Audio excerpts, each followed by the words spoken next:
Welcome to the very first episode of the Hen House. Today we are going to be looking at the chicken coop, our chicken run, our very first chicken, Miss Ginger, and some of the foods and treats that she likes to eat.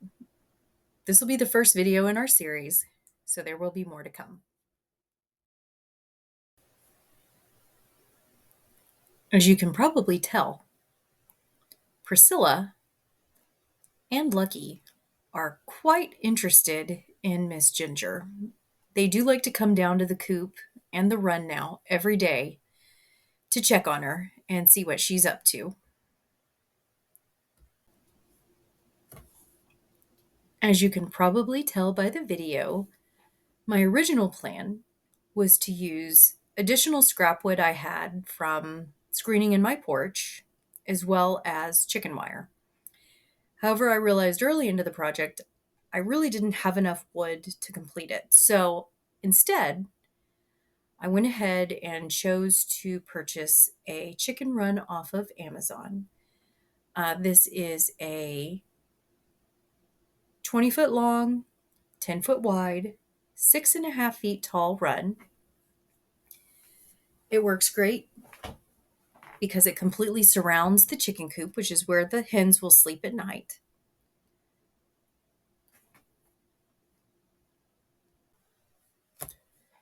I will say I really do like the run itself.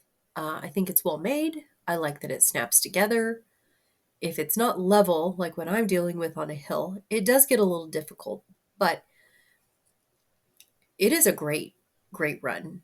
I When you get around to the back, I would say that's where the vulnerability is in the back wall of it. I've done my best to zip tie it, and I've thought of extra things later on I'll be able to do to actually help secure that open area.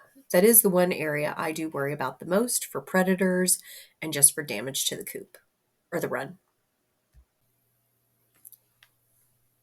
Looking around the run, I was actually very impressed that the little tarp that it came with actually provided as much shade and cooling as it did underneath it. I walked around in the hottest part of the day to kind of experience if it really was keeping the heat off the coop. And it really was. So I think this was very helpful. I ended up adding a sunshade, and I will be adding a tarp to go over the top as it cools down and gets really cold.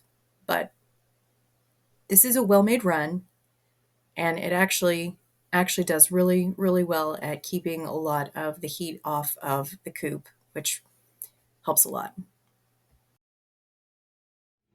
Okay, so I wasn't really sure what type of food my new little flock would like, so I got a couple different kinds. I ended up getting some crumbles, and then I ended up getting some layer pellets. And both of them actually are enriched with oyster shells. And I also ended up getting some scratch, which I haven't opened yet. And so um, when Ginger came, she had crumbles with her. And so I thought maybe she would like those, but I wasn't really sure.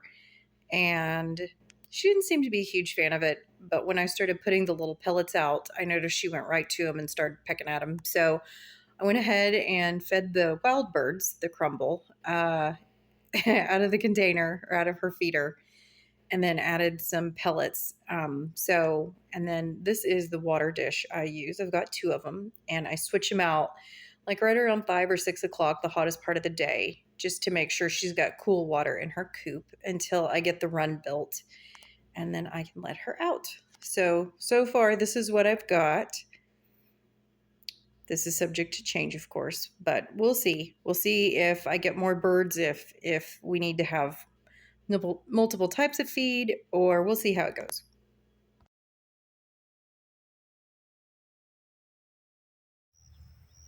Oh, well, look who decided to get out.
What do you think, Ginger?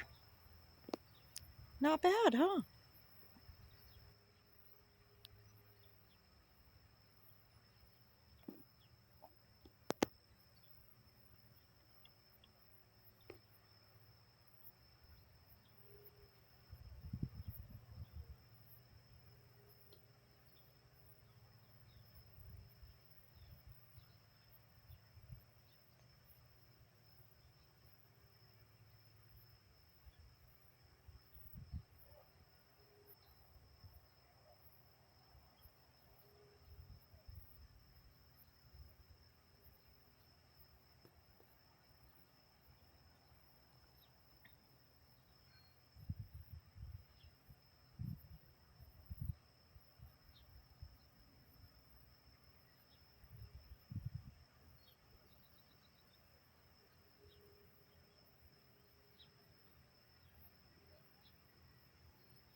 Hmm.